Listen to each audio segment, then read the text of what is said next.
If you saw Monday's broadcast, we focused in on the TEA banning cell phones in all schools. That leaves parents concerned with one question: how will I get a hold of my child when he or she has a cell phone? Remember, the whole purpose of cell phone policies is to prevent distractions to the educational process. So what, does that mean I won't be able to talk to my child when there's an emergency? Well, schools do have a system to where schools have police officers, they have school resource officers, and the police department shows support. But what's the concern over the new cell phone rules happening this year? Again, is CCISD going to be following through with this, along with other schools in the Coastal Bend? You're about to hear from parents who may have some different opinions about banning cell phones in all schools, when really concerns are for the child. Here's Brian Burns. I get that they are a distraction. I don't disagree with that, but what I do disagree with is them not being able to have them. Adrian Rodriguez has 2 children in school and believes a possible future ban may affect her kids' safety. And the only way for my child to communicate with me if something's happening is to reach out, send a text, a call, and it just concerns me as a mother. If something were to happen to them, how are they going to be able to get a hold of me? CCISD enacted new rules on cell phones this school year that does not forbid students from having cell phones but not using them during class.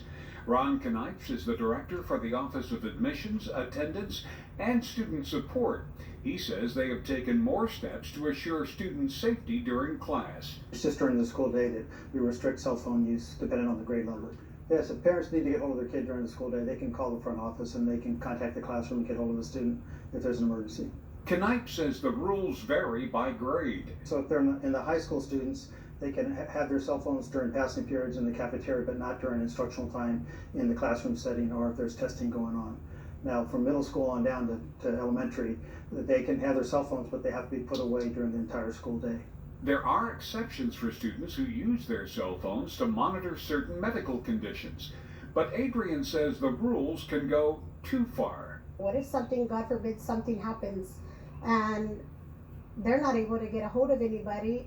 They need to be able to get a hold of their parents. That way we can come to see what's going on, and just not to be able to have any communication with our kids is frightening.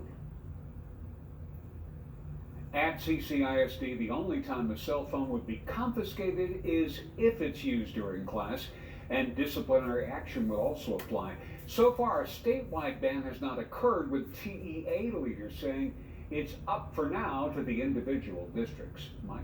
All right, Brian, thanks for that report.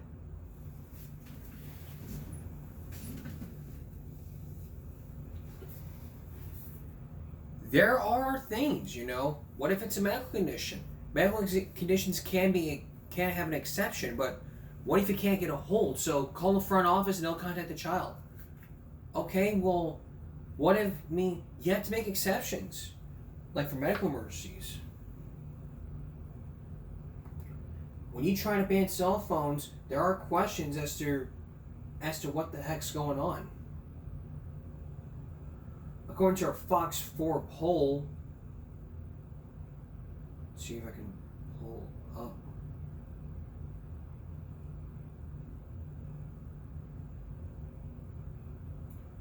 According to this Fox 4 poll, 60% said no, 40% said yes. It doesn't matter if it's a distraction in the educational process. What matters is how are you going to get a hold of the child? And schools can say, well, the school can contact the classroom and they can talk to the child. Okay, well, what if the child's sick and he needs to call his mom from the nurse's office? When we were growing up, we needed to talk to our parents. We were not allowed to use our cell phones.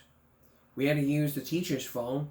You press a number and then you call that number, and then the parents would pick up.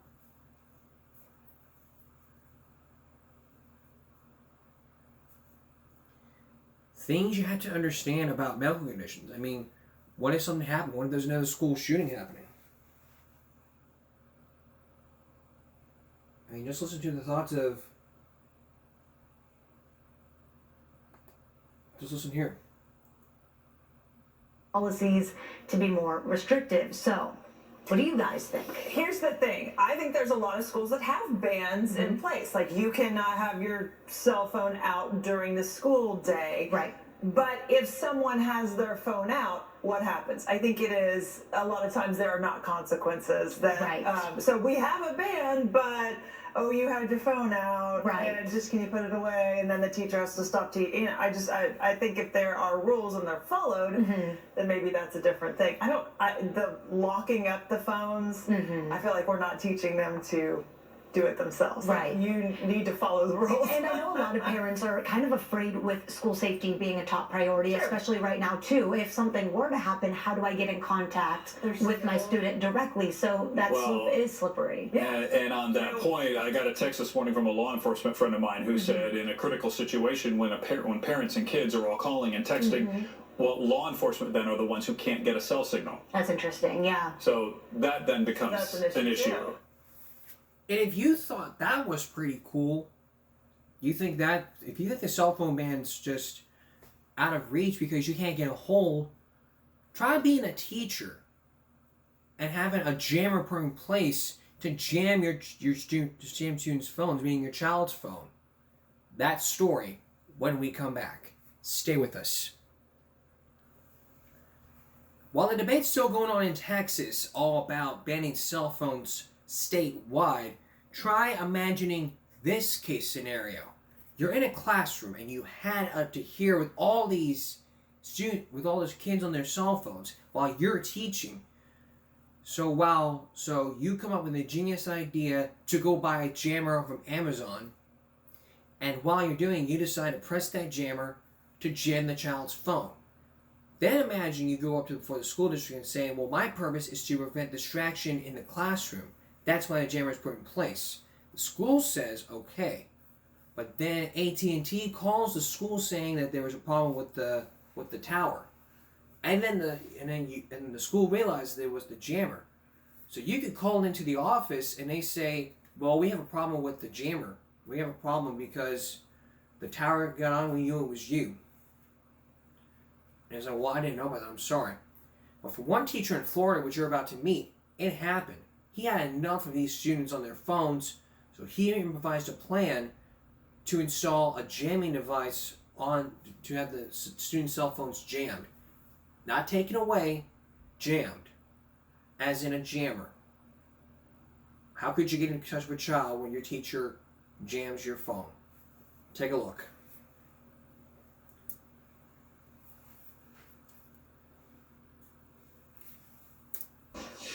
Cell phones. Kids bring them and use them in school all the time now. I see people on their phones constantly, whether it's talking to their parents, whether it's getting hold of work, going to class. Pasco County lets kids use their cell phones between classes, but not during them. Dean Liptak wanted to make sure of that. He used a jammer so that his students' phones wouldn't work during his science class. Liptak wrote this letter to the district. In part it reads, "My intent for using the device was to keep students academically focused on schoolwork. It's counterproductive to stop instruction and lose academic focus when I have to tell a student to put his or her cell phone away." 5A administrators finally realized what was going on when Verizon called and said the jammer was affecting a nearby cell tower and messing up cell phones in the surrounding neighborhood. That can be dangerous. If someone needed to call 911 in the school or in the vicinity, they may not have been able to get through. It could have been a life or death situation. There could have been law enforcement in the area that were not receiving signals. That's why using a jammer is illegal. Liptak could have potentially been arrested by the sheriff's office. He wasn't. However, the school suspended him for 5 days. I think the action might have been a little harsh on the teacher as far as to suspend him for that long a period, but rules are rules. Donald Walker agrees. I think it should be a write-up. District officials say they took Liptak's entire record into consideration when they made the call to suspend him. Liptak has been disciplined before this. He used an example of throwing a baby out of a window to calculate how long it would take for it to hit the ground. Another instance, according to the district, where he made a bad call. Even though local law enforcement is not going to charge his teacher, the FCC could be a totally different matter. They can charge you up to $100,000, possibly even more than that, if they catch you using a jammer. Mark? Ken Suarez reporting for us. Ken, thanks.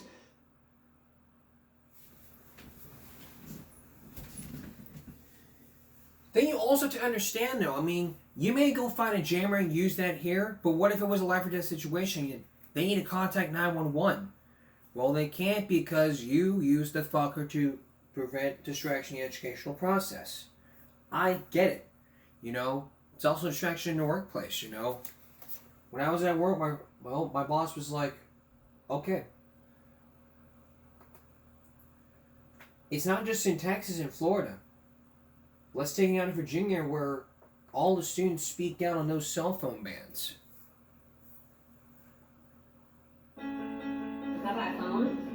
I joined the students at John Handley High School in Winchester, Virginia, who now have to place their phones in pouches or keep them off and in their backpacks during the day, including between classes and at lunch. Raise your hand if you think this is a good idea to ban phones in schools. It's unanimous between seniors Kimberly and Logan and sophomores Elizabeth and Lila, no fans of the ban, but they admit having a phone takes away their attention. What are some of the distractions you've noticed in your own classes? I'd say the biggest distraction would probably be Instagram Reels, probably TikTok. They'll probably just keep it up on their computer and watch it as their work is just sitting there. Why do you need a cell phone with you in school? I find it's part of how this generation has learned to communicate, and in this generation it has become a thing that our cell phones help us connect. What about connecting by just passing notes or talking to each other in person? That's not as cool. Yeah. Not cool, but the ban could improve their mental health. The Surgeon General wants Congress to approve a warning label on what these phones are most often used for, social media, and what he considers the risk of significant mental health harms from these platforms. Have any of you had a negative experience with your phones due to bullying or what you've seen on social media? Raise your hands. You're seeing these people, these models, and they create like a sort of ideology of what you have to become. I'll see things like sports-wise for me, really. Somebody will show like physiques, where they are for their sports, and it just makes my goals seem harder to reach for me. A study by Common Sense Media found students receive more than 200 notifications a day, and 97% of them use their phones during school hours. Distractions like this leading a growing number of states to review and restrict cell phone use. I really believe we're dealing with the future of our society. Superintendent Jason Van Hukelum is also a dad to a 16-year-old at Handley. What do you say to parents who are worried they can't reach their child in case of an emergency? Students can literally see their phone, and within 1 minute they could all access their phones and be able to text mom or dad or anyone else they need to if they needed to. What do you think the biggest harms of having phones in school really come down to? I think distraction from the learning point of view, bullying is something we deal with every single day. They do that virtually now. They do that over text. They make each other feel bad. Having at least one space during the 24 hours in the day where they cannot use social media is only going to help their mental health. If students are caught with a phone, it's taken away and only a parent can get it back. Is it true that sometimes when you call the parent, they actually say, hang on to it for a couple more days? That is true. Sometimes the parents will then use us as that vehicle to have another lesson at home and have a conversation. More than 70% of high school teachers call cell phone use a major problem, and a recent survey found 9 in 10 teachers want cell phones banned during instructional time. The cell phone distracts from learning and from the whole class. It distracts from us being effective teachers. She sees a difference. During Handley's 2-month pilot program last year, the school saw grades go up in all 18 classes where they kept phones off and away. Now, without having my phone, I'm able to maybe concentrate more on my classes, and I have been able to raise my grades. While some schools are investing millions in lockable pouches to contain the phones, many have found success with simple envelopes, like this school in Ohio we first showed you.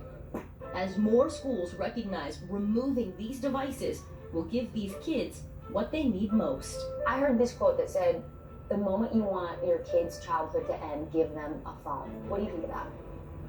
I agree with that too. Listen, they all agree. Our thanks to the students at Hanley High for being so candid in that conversation. By the way, we asked the superintendent, why not let the kids have their phones in between classes or in the cafeteria? He said kids were being late to class because they were checking their social media. And also, you walk into the cafeteria, 300 kids, quiet and just on their phones, not interacting. That's not what lunchtime should be about. If you have your phone at lunch, it's like the exception that kind of swallows the whole idea of like spend a day in the purpose. IRL. One of the guys we like, Jonathan Haidt, who wrote the book The Anxious Generation, was talking about how he was seeing school districts all over are now banning, and he was also saying it's happening a lot overseas. Yes, you remember Norway started, right? They banned phones from schools, and then there was this big study, we talked about it earlier this year, looking at middle schoolers, rates of bullying went down 40%, 46% for girls, and same with mental health needs. And now look at this map here. You've got China, Italy, the Netherlands, Belgium, France as well, all following suit as a country. The key, though, is enforcement. You see such a variation in how they're rolling it out, but it certainly is a step in the right direction. I think you've got to explain the why and get investment from the school, from the kids, from the parents, as to how this is going to help the children. The momentum is all on the side of delaying giving us smartphones, banning social media till at least 16 and not longer. And there's, I mean, it's a very one-sided argument.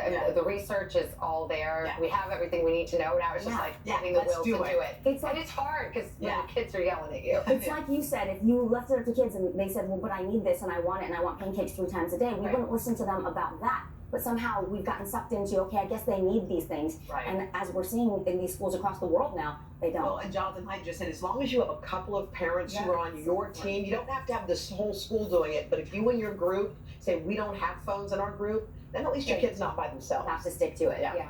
All right. We could go on and on. And we have. And we will again. And we will again. Vicki, thank you. Hey, thanks for watching. And we could go on and on about this. I'll tell you, we could spend an entire hour, the next couple hours, talking more about these cell phone policies state by state. But then it just be, then the comment section in this episode can be loaded up with people saying, well, what about medical emergencies? What about exemptions? Well, I'll tell you this, and I'll tell you this right now. The only reason why these schools have cell phone policies is because they want to prevent distraction to the educational process and slow down bullying, to end bullying. So if you want to end bullying, you need to have cell phone policies put in place so that way, and you see them all the time, all over social media. Kids are just filming fighting videos all the time, all over YouTube, Facebook. And a footnote about the Texas cell phones. The TEA is trying to, it's all the TEA's idea to ban them, and CCIC is doing it, but we don't know about other school districts like Tulsa Midway or other school districts, but if we'll stay on this case, and if something comes up, we'll let you know. Up next, a story about a medical issue. Could you have surgery in the wrong place? Lee Thompson with Do No Harm. Stay with us. Do no harm. That is the #1 rule in all medical fields. Do no harm. So imagine having surgery. But what if you had to go through it not once, not twice, but 3 times? Tonight, a Dateline investigation that could even make you question what the hell went on in that medical room. Documents and corporate secrets. Was there a cover-up or wasn't there? You be the judge. Here's Lee Thompson. Okay, ready? Grab it right there for me. Come up here a little bit. Give me some scissors. You're inside the operating room where a surgeon is implanting an artificial hip in one of his patients. It's long, invasive, traumatic surgery. You have to learn how to walk all over again. But it works. Hip replacement is one of the most successful surgical advances in the last 50 years. Once patients recover, they usually have a new lease on life. I've had young patients and I've had old patients both. But imagine finding out the artificial hip already implanted in your body was defective. It didn't work. Imagine finding out you had to go through the operation all over again. It was horrible. I couldn't imagine anybody having a surgery like that. Here we see a very thin line. But it gets worse. Imagine finding out the company that made that hip implant knew it was defective before you ever went to the hospital. I don't think companies out there should do what they did. They shouldn't get away with it. It happened to this woman and thousands more here in the U.S. and around the world. Tonight, the results of a 6-month investigation into a medical catastrophe. Dateline reviewed hundreds of documents that show one of the largest manufacturers of medical devices was keeping information from the government, from doctors, and from patients. You gonna help Mama get up? Yeah. Patients like Susie Kuhn, a 37-year-old mother of 2 small children. For her, it all started with a bad fall. I slipped, and that's when I felt pain just go up my leg. Surgery was supposed to restore Susie's active lifestyle. I used to play tennis. My husband would take me fishing. We would go hunting. Susie's doctor chose an innovative top-of-the-line implant called the Interop Hip, made by Sulzer Orthopedics of Austin, Texas. You went into surgery worried, apprehensive? I was really excited because I was in so much pain. What we see is a stem where... Her surgeon, Michael Britt, had used the Sulzer implant successfully dozens of times. I thought it was a very trustworthy product. Here's how the hip works. A metal rod called a stem is inserted into the thigh bone.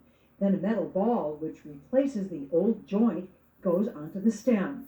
And a titanium shell with a porous coating replaces the old hip socket.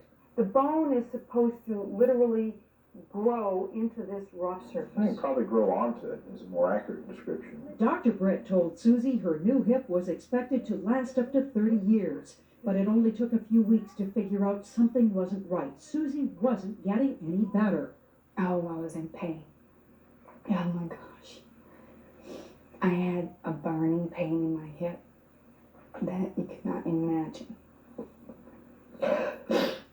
And I was just taking pills after pills. Realizing she was getting hooked on pain pills and thinking maybe she wasn't working hard enough at her rehab, Susie, a former athlete, really kicked in on her physical therapy.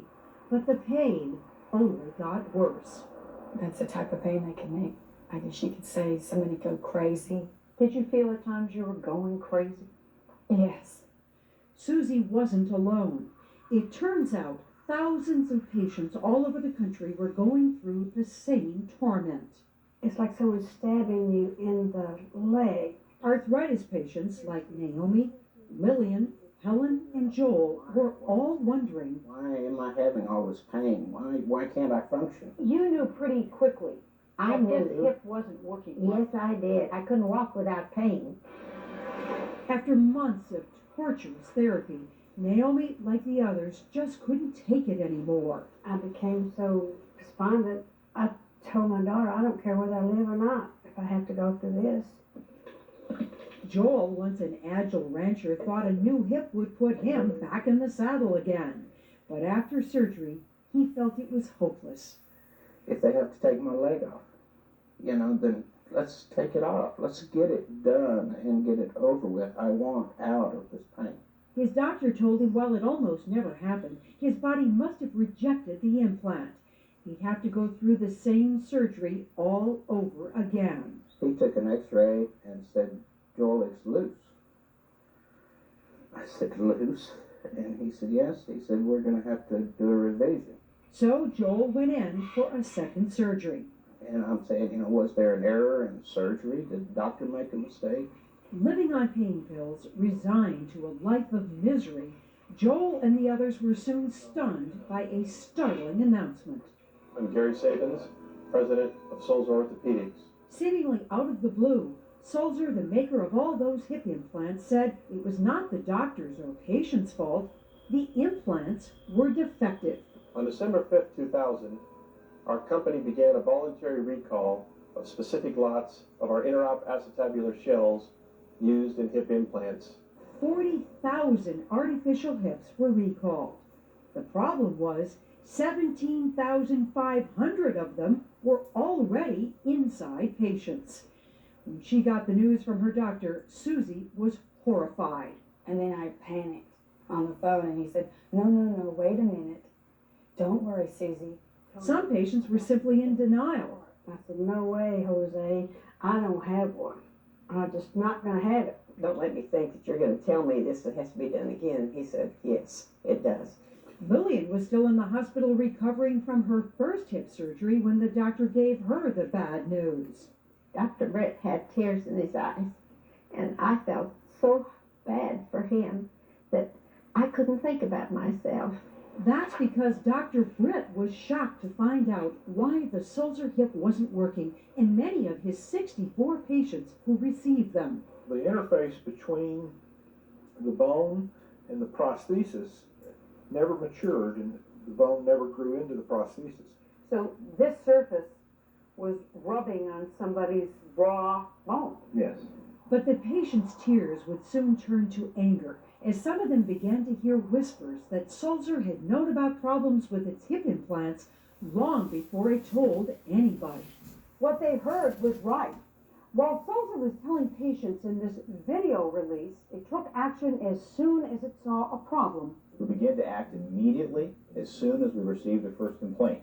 Dayline has put together a timeline that shows the company knew far more than it let on publicly, months before it announced the recall. In the summer of 2000, at least 7 months before the recall, Sulzer started getting reports from doctors that its inter-op hips were failing. One doctor, an actual designer of the hip, saying something strange was going on.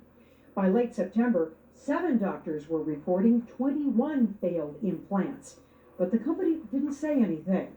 So surgeons were replacing defective Sulzer implants in people like Joel with, incredibly enough, another Sulzer hip made in exactly the same way. How do you explain that? How can you justify that? More than a month and a half before the recall, that same designer was telling the company, I have a bit of an epidemic here. A month before the recall, 14 doctors were reporting hip failures, but still no warning bulletins to doctors. Instead, the company was writing memos to sales agents, giving them kudos on hitting an all-time sales record. 1,500 implants sold in the past month. 2 weeks before the recall, 29 doctors were reporting problems, and internal documents reveal the company suspected a cleaning problem with the implants. But doctors were still putting them inside people's bodies. They knew what was wrong inside. They just didn't reveal it. In fact, just days before the recall, Dateline has discovered a Sulzer supervisor was still contending, I don't feel that the hip investigation needs to be discussed with the FDA, the Food and Drug Administration, the agency responsible for regulating medical devices. By the time of the December recall, 7 months after the first complaint, Sulzer knew of 110 hip failures, including 61 cases where the implant had to be removed. This woman is outraged by that. They were concerned about the competition, about their impression with the physicians, but not about the patients. Dr. Suzanne Parisian is the former chief medical officer for the FDA's medical device section, who now does consulting work for medical device manufacturing companies, but sometimes testifies against them in court. If you're not selling a safe and effective product, then you're not in compliance with the law. And what is the law?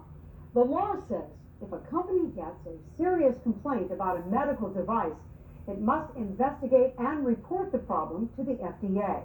If a company knows a product puts patients at risk, the law says it must stop selling the device, even if it doesn't know why it's failing. But former FDA medical officer Parisian says, based on her reading of the documents in this case, that is not what Sulzer did. They were doing everything they could to try to hide that there was an issue going on with their device. They were trying to sell more hits. Irresponsible? I believe it was. She's angry, but not as angry as the patients. If this would have been corrected, my life would be a whole different story today. And if they were aware that there may be a problem with this, then for goodness sakes, let's don't put it in somebody's body. So how could a company allow this to happen? What went wrong? For years, Sulzer hips were made by a subcontractor who had a good track record. That may explain why so many doctors were later caught off guard. After all, why would a part that for years was reliable suddenly become defective? But what the doctors didn't know was that in order to cut cost, Sulzer decided to change the manufacturing process. First, it decided to make all the hips in-house, no more subcontractor. Then, to save money, Sulzer cut out a key step on the assembly line, a key step in the cleaning process that would have removed lubricating oil used in the machining of parts from the surface of the implants. And how much did that save the company? Ironically, dropping that procedure only saved $1.15 per implant on a device for which patients are billed more than $9,000. They were never satisfied with what their profits were. Michael Froelich worked as an inspector for Sulzer at the time. It was an ineffective process. They used the wrong cleaning process from the beginning. Dateline has discovered Sulzer never did any testing for oil contamination after it dropped the cleaning step, a clear violation of FDA rules. And Froelich says a company engineer told him oil contamination on the implants might have also come from another source. They were handled improperly by machinists who were handling these parts with contaminated, dirty, oily gloves. This internal Sulzer report confirms workers dropped implants on the floor, got oil on their hands, and did not use gloves while handling parts. In the manufacturing process, it's left on the back side of this cup. Wherever it came from, once inside the patients, that oil residue kept the pelvic bone from properly bonding to the hip implant, leaving thousands of people limping and in excruciating pain. It was like a nightmare. As a result of this medical disaster, people like Susie Kuhn would have to have their failed hip implants removed and go through more nightmarish surgery. And what brand of new hip was likely to be implanted? Believe it or not, another Sulzer. That's because Sulzer brought back all those contaminated hips, not yet implanted in patients, re-cleaned them, and promised doctors a safe product. No more oil, no more problems. Guess again. What did you eventually find out about that second hip implant? I could no longer walk. You could no longer walk. But did the company knew what happened when the new products came in? Remember, it was the same products that came in that got recalled months ago. When we return, more patients tell horrific stories all about these hip implants. Did they work or didn't they? And more documents are coming in. What did the company hide everything, and why didn't they report to the FDA?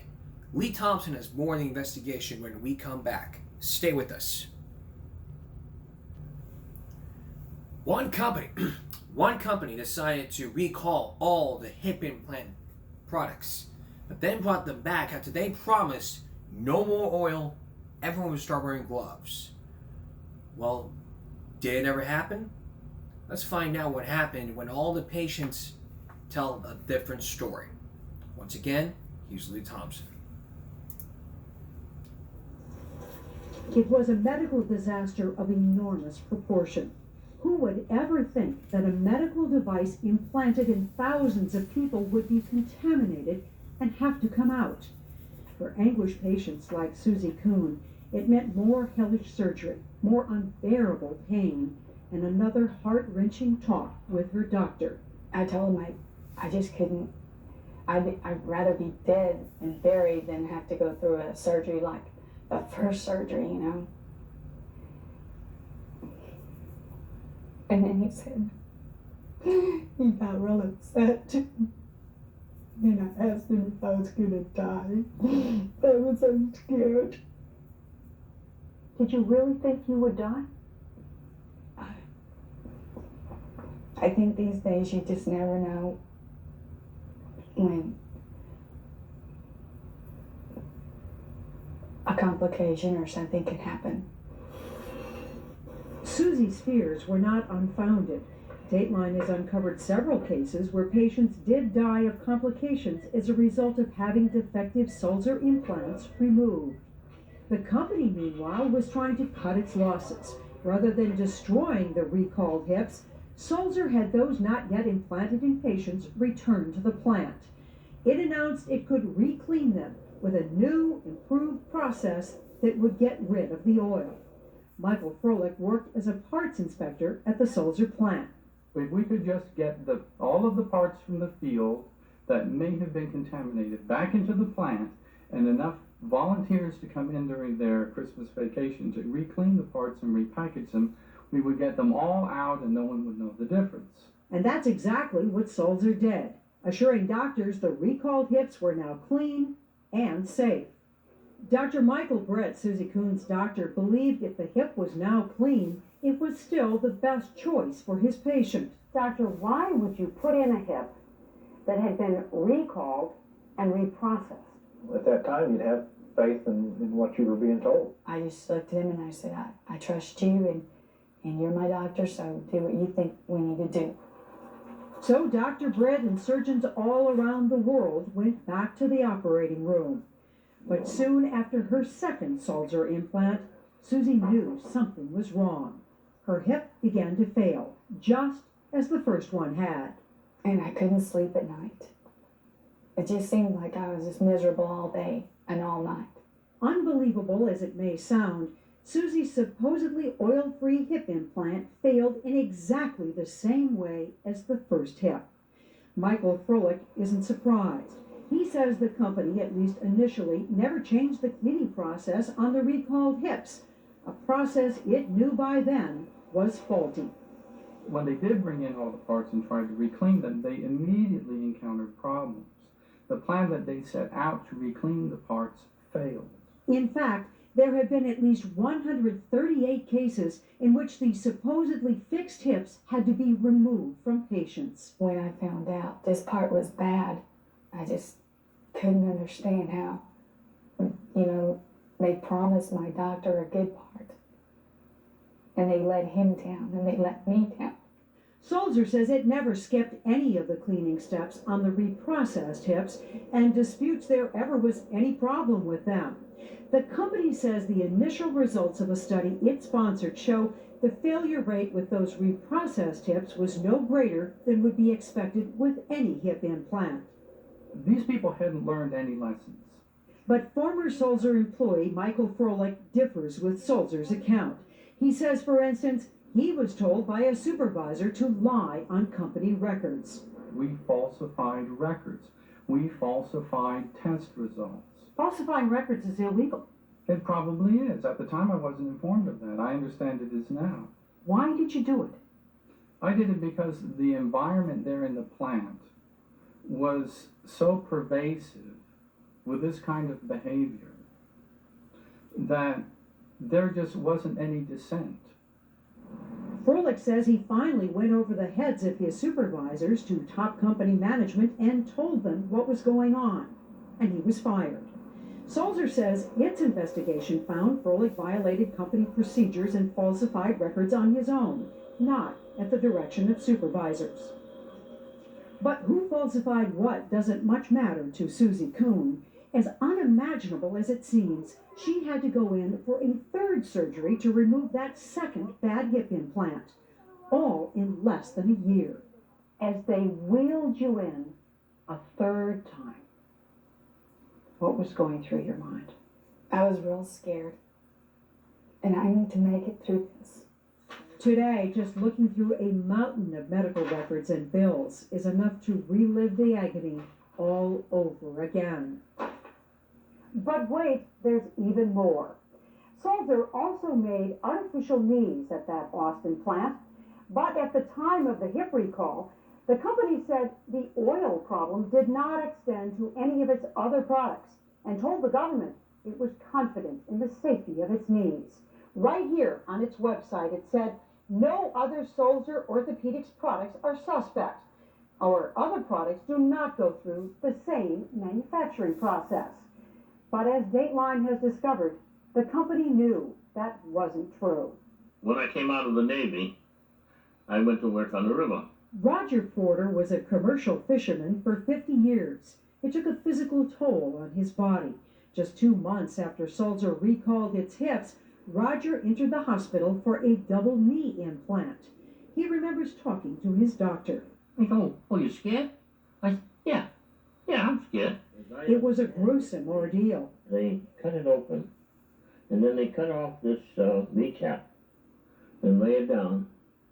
Then they have a machine that fits on the lower part, and then they trim the bone off square. What Roger didn't know was that months before his implant, a Sulzer vice president was telling his staff that word is beginning to spread of loose knee implants. And emails from doctors were alerting Sulzer that failed knee implants appeared to have the same symptoms as the recalled hips. When Sulzer recognized that it had a problem with hip implants, did it also by definition have a problem with knee implants? The knee implants, which were produced in the same way as the hip implants, they should have definitely known that there would be a contamination risk with those lots of knees. Roger's knees weren't healing, and then came the call from his doctor. He says, "You've got oil in them. You got to come right back." He says, "I got to take those knees out and put new ones in." Period. Roger's verdict? That's really criminal. What really makes him furious is just a month after his first surgery, the company abruptly stopped selling that knee implant, yet never called his doctor. The big word is why. Why would you do something like this? You know, because this is affecting people all over the country. According to court records, of the over 1,300 Sulzer knees implanted after it changed its cleaning process, at least 600 had to be removed. Still, there has never been any recall. The company says for business reasons, not safety, it pulled them off the market so there were no knees left to recall. And that is what Sulzer also told the FDA. But internal documents obtained by Dateline show at about the time Sulzer stopped selling knees, it knew of at least 20 failed knee implants already removed from patients and knew of more than 35 other suspect cases. Dr. Suzanne Parisian used to be Chief Medical Officer for the Medical Devices Section at the FDA. Surely nobody in this company wanted to hurt anybody. That's not what this is about. I don't think you would take anyone from Sulzer and they would want to go out and hurt people like this. But it's so easy when you make a product to forget that there's a human being involved. And you have to wonder, where was the Food and Drug Administration during all of this? It is supposed to regulate medical devices. We asked the head of the FDA's medical device section for an on-camera interview. He declined. But he told us he felt Sulzer acted in a responsible and timely manner in recalling its hips. Based on the stories you've just heard, how could he say that? Well, it appears the FDA's file in this case, obtained by Dateline, simply doesn't contain much of the information in our report. Typical of cases involving a voluntary recall, the government relied heavily on information supplied by the company. Was Sulzer honest with the FDA? Not from the documentation I've seen. They were not.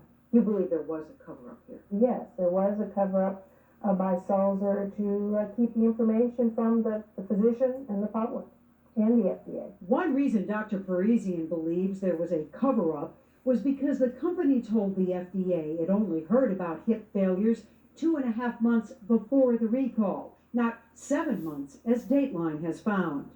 And why didn't Sulzer notify doctors and the FDA sooner? Sulzer contends it needed time to figure out the problem, and until it knew the cause, alerting the public and the medical community would have been irresponsible and caused widespread panic. Dr. Parisian says that's no excuse. And the minute they knew that this product was not performing the way it was supposed to, that's when they should have said, stop using this product, we're doing a recall. The law doesn't say you have to have the fix. It was a hideous 2 years. It hurt physically. It hurt emotionally. It makes you sick, just sick to think that you've gone through all this. At least some people agreed. In August 2001, in Corpus Christi, Texas, a jury awarded these three women, Lillian, Naomi, and Helen, damages of $15 million, asserting Sulzer was guilty of manufacturing a defective product, guilty of malice, and that it knowingly caused injury to elderly patients. They later settled. It's hard to imagine, but between them, this small group of patients has undergone more than a dozen hip surgeries in just 2 years. Susie and Joel endured 3 surgeries each. Have any of you ever gotten a letter of apology from Sulzer? No. Have you ever gotten a phone call? No. The company says in letters to Dateline it deeply regrets the pain and discomfort our implants caused some of our patients, that the well-being of patients who receive our products is of the highest priority to us, and we have done our best to be proactive in supporting everyone affected by the recall. As for those manufacturing changes which led to the defective hips, the company says in addition to being a cost-cutting move, it removed steps from the cleaning process because at the time it didn't think they were necessary. Sulzer also says it was trying to cut down on the use of hazardous chemicals in the plant. So far, almost 4,000 defective implants have been removed from patients. Sulzer, which has since changed its name to Cinderpulse, tells Dateline in the 2 years since the problems occurred, a new management team has taken aggressive action to make sure nothing like this happens again. The company says its products are now clean and safe. Are you in pain? I still have pain. And as I look back at all the time I missed out with my kids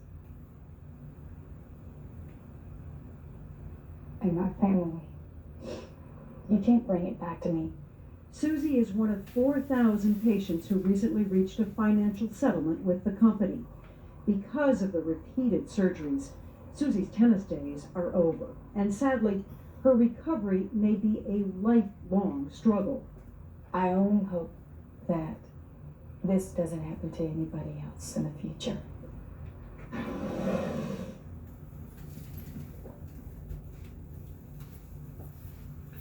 Look. You know. Don't cover shit up. It must be the company that violated the law. If there's a problem with it, if there's a problem with the product, you need to notify the FDA immediately and say, hey, we have an issue here with these things, and we've been, and provide them with evidence. Talk to them and say, hey, we have an issue, we have a problem, let's solve it. Don't wait a month and say, okay, well, what can we do? And so a fire drill going all around saying, well, we can do this, we can do that, and the third. You need to talk to the FDA and say, hey, we have a problem, and we need help, and we got to fix it. There's all these patients that are coming back here with all these, because we don't want to start, because we're thinking about doing a recall. Talk to them, and maybe then, just basic common sense. This is just basic common sense here. Hey, talk to the FDA and abide by the law. Don't cover things up, sweep things under the carpet, and falsify records. Because those are the bad apples on top of the tree. Don't falsify records, and always alert the FDA if there's any issue. That's probably not what happened, but it's probably what happened in this report, so give or take. We're going to take a break. We'll be right back. Welcome back. Section 8. Section 8 of the Housing Act of 1937, commonly known as Section 8, provides rental housing assistance for low-income households in the U.S. by paying a private landlords on behalf of these tenants. Approximately 68 of this assistance benefits seniors, children, and individuals with disabilities, like myself. I have autism. You can find, and back in the day you had to go to the government, but now you can apply for Section 8. How do you do that? Well, go to governmentassistanceonline.com and read this guide. You can do it in person, online, or by mail. But if you want to do it online, you got to schedule an appointment. If you want to do it online, just click the button and you can check out the free guide on what to do after you just put in the application. We're not going to go through the whole process of Section 8 because really what this story is about is just basically people getting on Section 8 and leaving us to pay with the bill. That's what Section 8 is all about, giving landlords the bill. But who's paying it? Not the disabilities. You. That's right. I am pointing at you, the taxpayers. That's right. You, the taxpayers. You pay the bill. Sons, daughters, disabilities. They can't pay the rent? Well, you do. Well, by you, I mean us. You and me. We pay the bill. Here's Len Cannon. Where would you need to connect this? Well, here's all directions. Oh, yeah. Laura Gunn and her 3 children live in this 2-bedroom apartment outside Pittsburgh. She's a full-time mother and a full-time student, studying to become a medical transcriptionist. It's a career she hopes will get her a bigger place and get her off welfare. But in the meantime, Laura Gunn needs a helping hand. And she's entitled to one. Under federal law, families like Gunn's who live below the poverty line get help paying the rent from a 22-year-old program called Section 8, which supplies the needy with vouchers they can pass on to landlords, who then get rent checks from the government. Why is it important for you to get a Section 8 voucher? What does it mean for you and your family?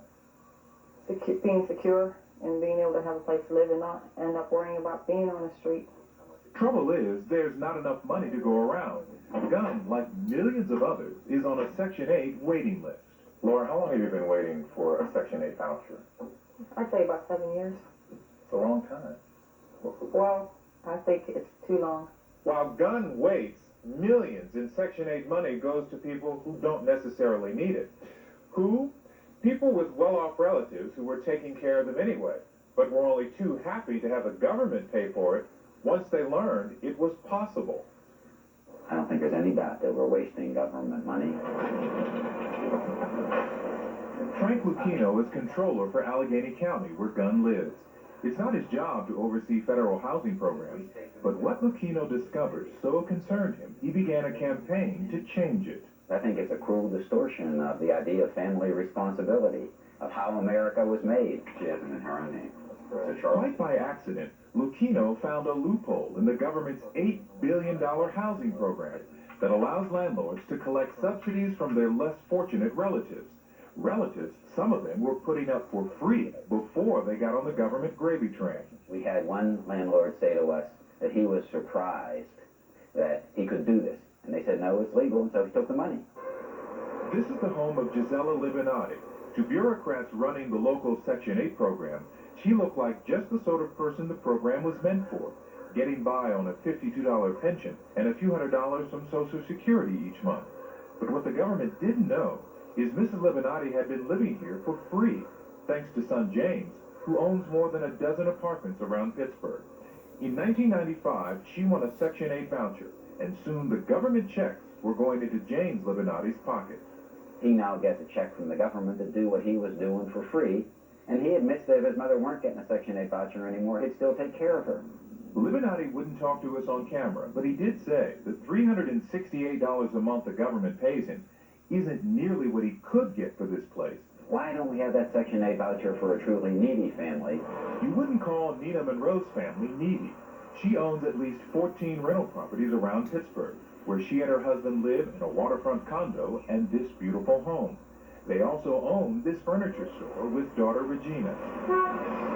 But things must be tougher than they appear, because Regina's getting Section 8 also. When she applied for her subsidy, Regina said she just couldn't afford the rent where she was living. Her landlord at the time? It was her mother, Nina. Now Regina lives here, and her mother collects $355 a month from the U.S. Treasury, plus another $410 a month in Section 8 money from another daughter. We wanted to talk to Nina Monroe. With NBC Dateline. Can I talk to you for a second about this? But she wasn't interested. I think it's not the kind of a thing that Section 8 was meant to do. It was meant to provide housing for people who were out on the street. They really were down and out and needed housing. We asked several big city housing authorities about relative rentals, and they told us it was no problem. But maybe that's because none of them had ever looked for one. Lucchino says housing officials around the country tell him it is a problem.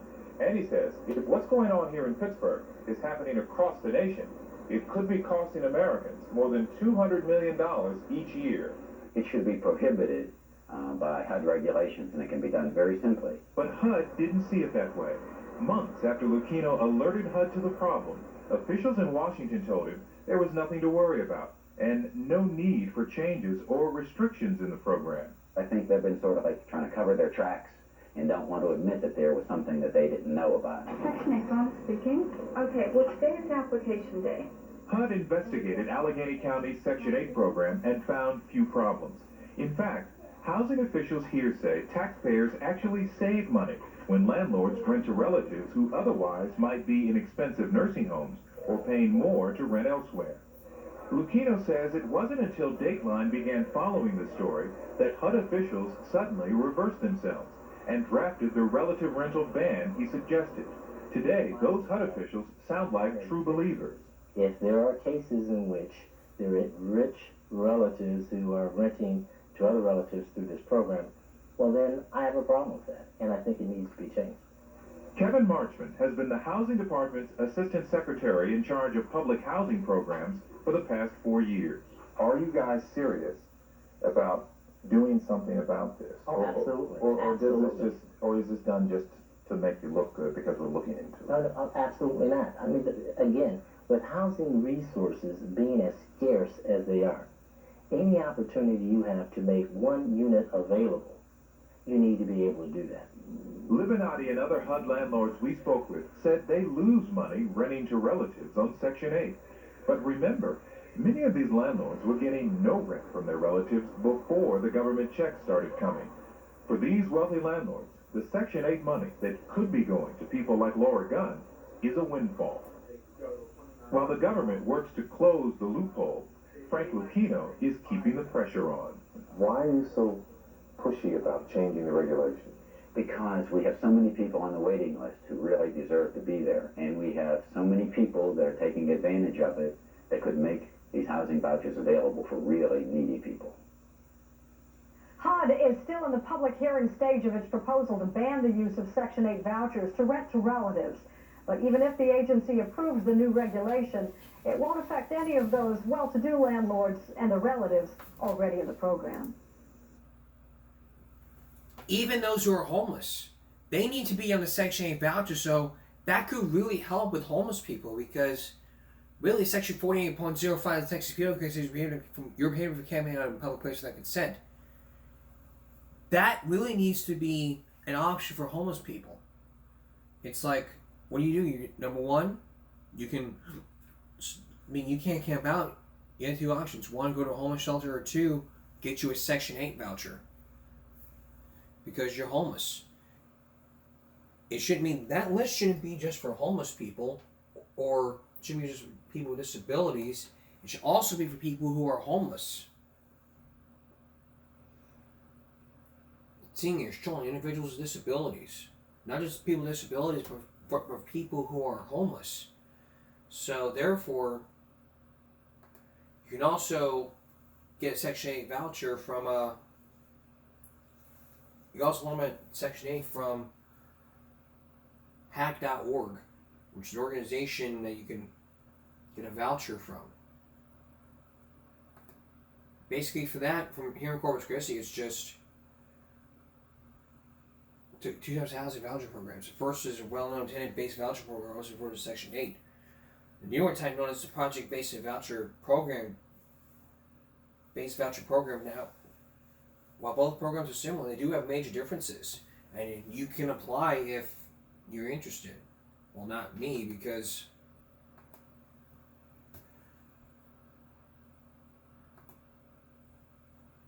it's a voucher program. Loopholes have got to be closed because people take advantage of it, even the landlords. So it can't be just for people who have disabilities. It needs to be for people who are living out in the street and homeless. So if you live out on the street, there's two options: shelter or a voucher. on one hand, the shelters, they can help out the homeless. While on the other hand, with vouchers, they don't make people not to pay rent. The money goes to because the landlords get money from the government. It's an old program, but it can work. So what there needs to be is a voucher, a Section 8 voucher, not just for people with disabilities, for children and elderly, but also for homeless people living out in the streets. So if we want to reduce the homeless population, we need to get them a voucher and give them a choice, shelter or voucher. If they choose the voucher, then they probably don't have to pay rent. Not according, well, probably not. But we pay the bills.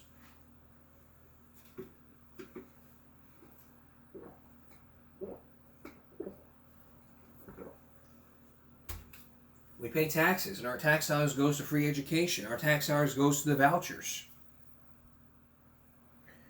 We have to understand. We really have to help out the homeless. You want to do things like that? Well, get them a Section 8 voucher, and create a new loophole. Section 8. Get them on Section 8 voucher, and maybe then what will happen is, hey, we'll reduce the homeless population. We'll get them a home. Put all their stuff in. If they can help reduce the homeless population in Texas, if you can do that, if you can give every single voucher, Section 8 voucher, to every homeless person here in the state of Texas, as well as in the city, you would be a town hero for doing such that if you are an expert on this. If you're an expert, walked around every street here in this coastal bend and said something needs to be done, and you offered them a Section 8 voucher and they took it, you would be a hero.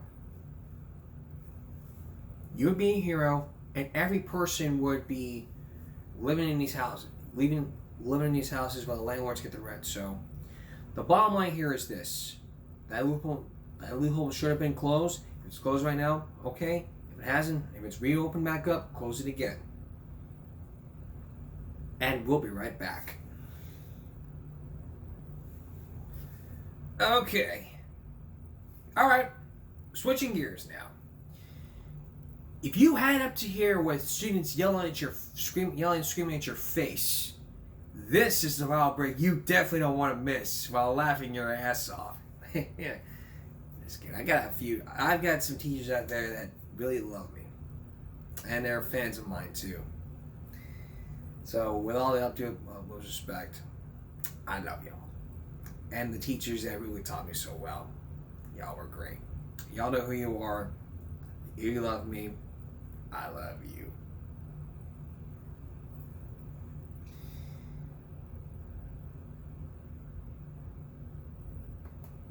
And here's a few of my favorites.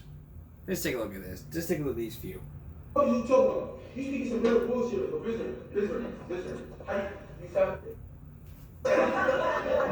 Listening. How you feeling? Not working. Not working. You done? No, yo, this nigga all he do is smoke cigarettes. Don't come here. And you family? And you ain't talking about black kids going to Sunday school. Fuck is you talking about? You speaking some real bullshit for visitor. How you sound? Alright, well, fuck you. I think you like getting cursed at. You like getting cursed at, right? You born that motherfucker? But listen, fuck you, fuck your job, fuck your paycheck, fuck your fuck your wife, fuck your car, fuck that time you got. Yo, fuck you. I ain't found, bro. All you do is personal. I think you like that shit. That's a turn on you. Fucking freak. Go ahead, peanut lime in the ass. He's fucking tight ass.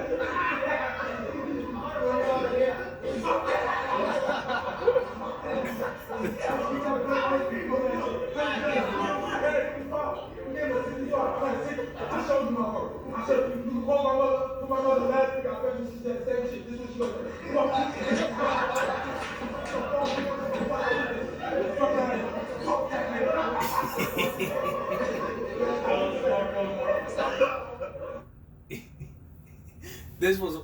This one's one of my favorites too.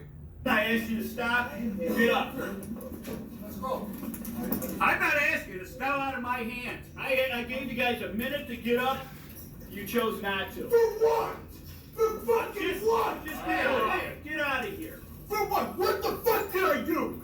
Seriously. Are you serious right now? Could you take him out of here? What did I do? I told you to move. You didn't move. This is past it, Joe. This is past it. Get out of my classroom. Come on.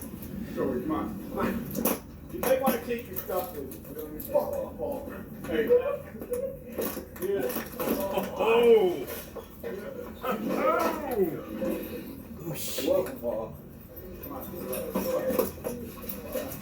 All right. Distribution. I asked you to stop and get up.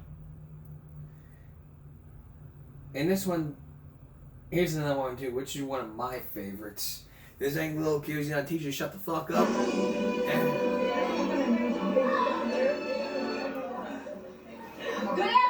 parents. Good afternoon, boys and girls. Shut the fuck up. Hey, nice. No, thank you. Oh, thank you. You need to leave? No, bitch. Okay. Oh, yeah, he's out. That's my boy.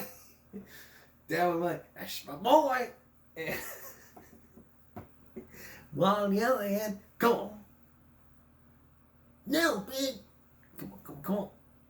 I'm gonna take him outside, okay?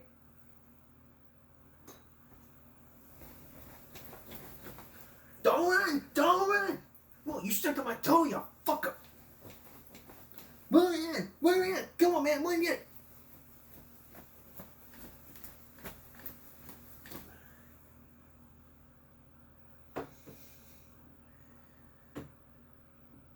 Need to come back in? Did you talk to him? Yeah, I did. Went all go, come on, son of a bitch.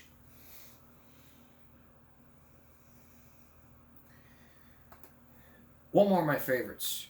An 8th grader yells at a teacher and puts him in his place. And you're not even admitting to one time. I can say it. A man. Sorry. Here's one. Here's one more. This is the last one. This is actually in 2 parts. This is part 1. An 8th grader yells at a teacher. Basically put him in his place, accusing him of talking crap, talking smack about his students. Take a look. Many times, and you're not even admitting to one time.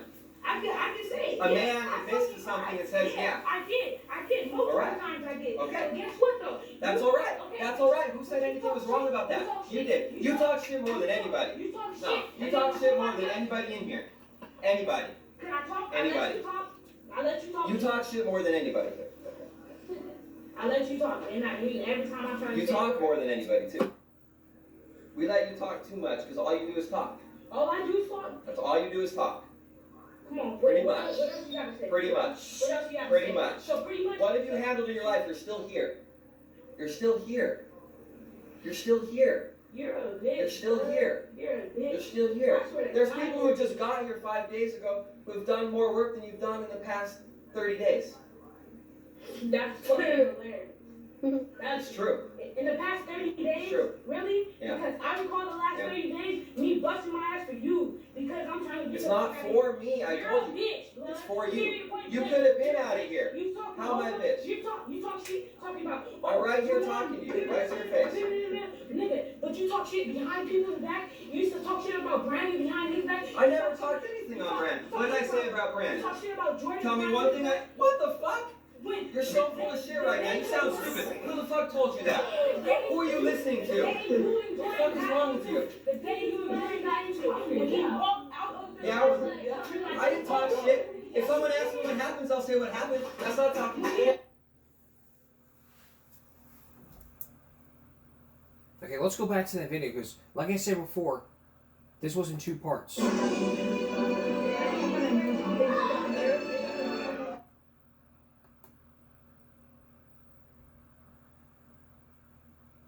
Or many times, and you're not even.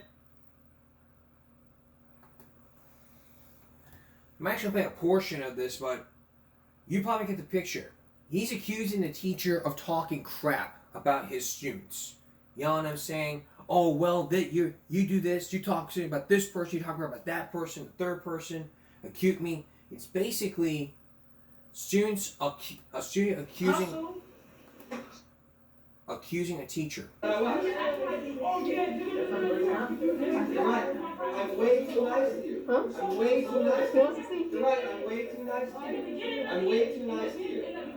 When I first got here, you were like, yeah, I'm the cool teacher. I didn't say that. I never said that. Yeah, we're in here with the chill, your work, and then Yeah, I said that. chill.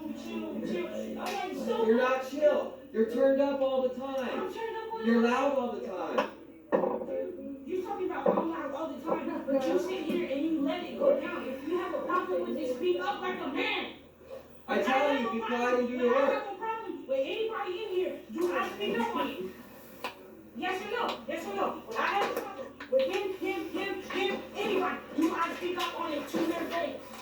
That's what I'm saying. Talk shit line goes back damn near every day. Charles, you're the person that be rude the most. Damn When near every day. we're off campus, man, bitch niggas, bro. Exactly. He's been with me since last year. Did I say one word about anybody when we used to kick?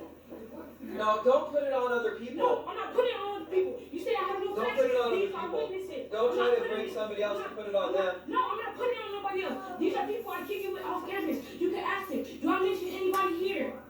No. I'm not talking about off campus. Hey, G, I'm talking period down with them. Exactly. I'm not gonna argue with you because you're a grown ass man and I'm 14 years Doesn't old. matter. You're sitting here. Doesn't matter. Arguing. It doesn't I'm matter. arguing. There's nothing wrong with arguing. What's wrong with arguing? You're a grown man. You're a So? grown man. You're talking about 5 years, 5-year-old wiping off their fucking chest. You're a grown man and you're sitting here holding the argument. It's just an argument. There's nothing wrong with arguing. That is a bitch. That We is can call it have arguments. That means that we go forward. You could call it debate.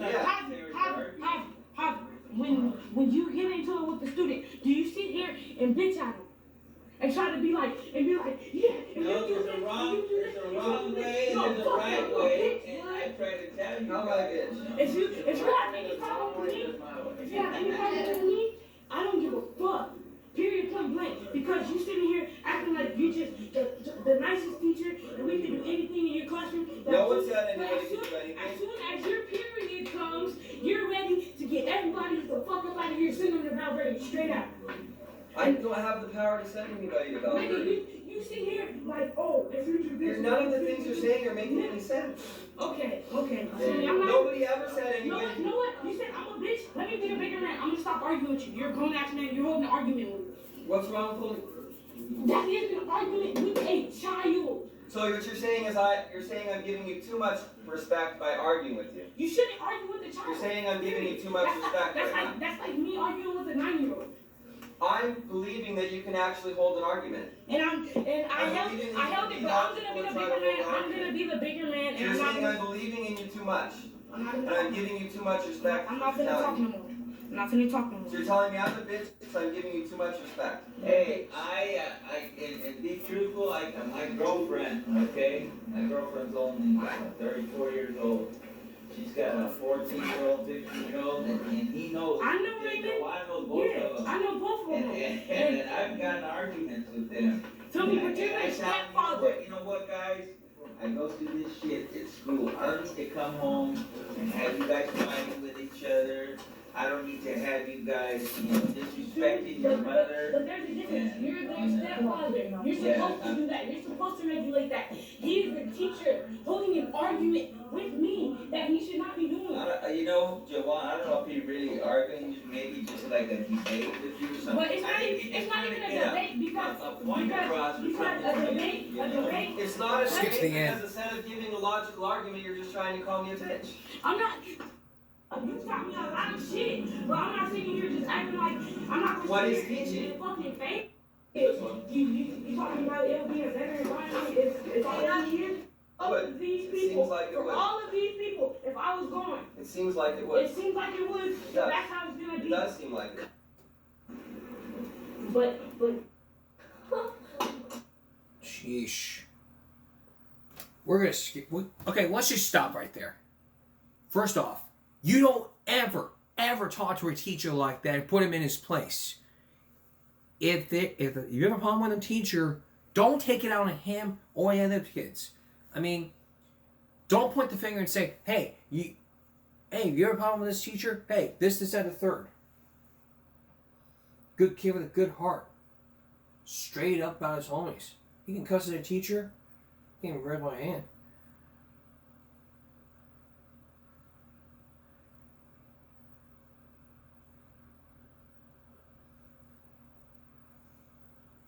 Plead for help.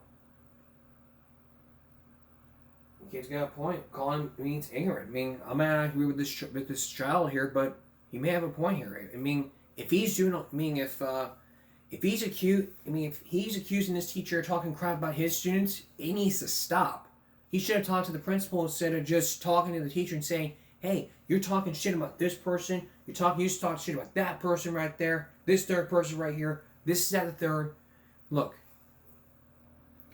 If I were to accuse somebody of talking shit without any accusations, they would fly out tonight. I would say, hey, you talk shit about me back in February, and it's like, I didn't talk shit about you. Do you have evidence of that? No, I do not. False accusation. If you're going to accuse somebody of doing something wrong, put evidence out there. Don't sit there and accuse this person. With sexual harassment, sexual assault, you want to accuse somebody of sexual harassment, you need evidence. You need evidence. You need proof. Nowadays, you need proof. That's what it is. In this case right here, if the allegation of talking smack was true, he should have been let go. But even then, gotta give kudos to him. Come up on Friday. The power of persuasion.